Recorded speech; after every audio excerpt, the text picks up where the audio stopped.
Hello guys, இன்னைக்கு நம்ம பார்க்க போகிற அனிமே என்னன்னா the master of killing time episode 11. இந்த எபிசோட் ஸ்டார்டிங்கில் டீச்சர் பாடம் எடுத்துகிட்டு இருக்காரு. எல்லாருக்கும் புரிஞ்சிருக்கும்னு நினைக்கிறேன். எல்லாரும் இதை செஞ்சு பாருங்கன்னு சொல்கிறாரு. இந்த சம் எனக்கு ஏற்கனவே தெரியுமே, நான் இப்போ அகைன் பண்ணணுமா, என்ன பண்ணுறது, எல்லாம் என் தலையெழுத்து, பண்ணித்தான் ஆகணும்னு சொல்லிட்டு பண்ண போகிறா. அப்போ தான் சேக்கியை பார்க்குறான். அவன் ஒரு டெடிபியர் பொம்மையை எடுக்கிறான். அதை பார்த்துட்டு யோகோக்கு ரொம்ப பிடிச்சி போயிடுது. என்ன இது, டெடிபியர் பொம்மையில் எல்லா பொண்ணுங்களுக்கும் டெடிபியர்னா ரொம்ப பிடிக்கும்ல. நான் கிளாஸை கவனிக்கிறதுக்கு சேக்கியை பார்க்கலாம் போல, ஏன்னா இவன் டெய்லி ஏதாச்சும் இன்ட்ரெஸ்டிங்காக புதுசாக பண்ணுறான்னு சொல்கிறா. அப்புறம் பார்த்தா அந்த பியருக்கு பின்னாடி ஒரு டென்ட் வச்சுருக்கான். அந்த பியரோட கையில் ஒரு பைனாகுலரை கொடுக்குறான். யோகோ ரொம்பவே சந்தோஷப்படுறா. இந்த பேர் ரொம்பவே க்யூட்டாக இருக்குது. இப்போ தான் சேக்கி எனக்கு பிடிச்ச விஷயம்லாம் பண்ணுறான். என்ன இவங்க அமைதியாக இருக்காங்கன்ட்டு யோசிக்கிறா. அப்போ தான் யோகோ பார்க்குறான். அங்கே இன்னொரு டெடி பியர் மலை மேலே ஏறிட்டு இருக்கு. அதை பார்த்துட்டு என்ன இது, அந்த பையன் மேலே ஒரு பியர் இருக்குன்னு பார்க்குறா. இங்கே பாரு சேக்கி, நீ இப்படி பண்ணக்கூடாது, அவன் கிளாஸ் கவனிச்சிட்டு இருக்கான், நீ டிஸ்டர்ப் பண்ணக்கூடாதுன்னு சொல்கிறா. அப்புறம் பார்த்தா அந்த பியர் கொஞ்சம் கொஞ்சமாக மேலே ஏறுது. இது எப்படி மேலே போகுதுன்னு பார்க்குறா. அப்புறம் பார்த்தா மேலே ஒரு கிளிப் மாட்டிருக்கான். அது வழியாக த்ரெட் வச்சு இழுக்கிறானான்னு பார்க்குறா யோகோ. அப்போது சடனாக அந்த முன்னாடி உள்ள பையன் எரேசர் வச்சு அழிக்கிறான். அவன் ஆடுறதுனால அந்த பியரும் விழுற மாதிரி போகுது. அப்புறம் தான் தெரியுது இந்த பையன் கேம் விளையாடுறான்னு. யோகோ இமேஜின் பண்ண ஆரம்பிக்கிறா.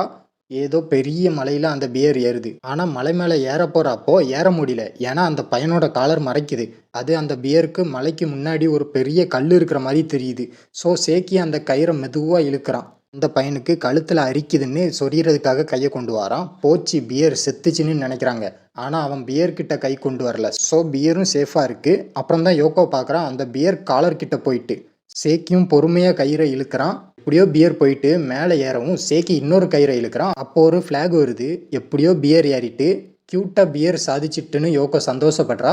இப்படி அவங்க ரெண்டு பேரும் சந்தோஷப்பட்டுட்டு இருக்கும்போது அந்த பையன் தலையை ஆட்டிகிட்டே இருக்கான். அப்போ பியர் ஜன்னல் வழியாக கீழே விழுந்துருது. ரெண்டு பேரும் ஷாக் ஆயிடுறாங்க. அப்புறம் தான் பார்த்தா சேக்கி கயிறை விடாமல் இருக்கான். ரெண்டு பேரும் ஜன்னல் கிட்ட நின்று பார்த்துட்டு இருக்காங்க.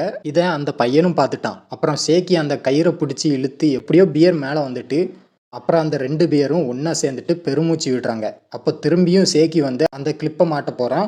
டேய் சேக்கி பையில, திரும்பவும் மாட்ட போறியா? இப்போதான் அந்த பியர் கஷ்டப்பட்டு வந்திருக்கு, ஏன் இப்படி பண்ணுறேன்னு கத்திட்டு இருக்கா. ஆனால் சேக்கி கேட்காம மெதுவாக மாட்ட போகிறான். அப்போது அந்த பையன் திரும்பி பார்த்துடுறான். சேக்கி பயத்தில் தூங்குற மாதிரி ஆக்ஷனை போட்டுடுறான். இதுக்கு தான் நான் சொன்ன மாட்டாதானே, இப்போ மாட்டிக்கிட்டியா? ஆனால் பரவாயில்ல, இதுவும் நல்லது தான், பியர்ஸ் இனியாச்சும் ஒன்றா இருக்கும்னு யோசிச்சுட்டு இருக்கா.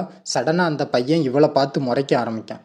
என்னையே எதுக்கு முறைக்கிறான்? ஓ, நானும் இன்வால்வ் ஆகிருக்கேன்ல இந்த கேமில், ஆனால் நான் தான் அப்போவே முடிச்சிட்டேன்னு இவளும் படிக்கிற மாதிரி நடிச்சிட்டு இருக்கா. அப்புறம் அந்த பையன் திரும்பிட்டான்.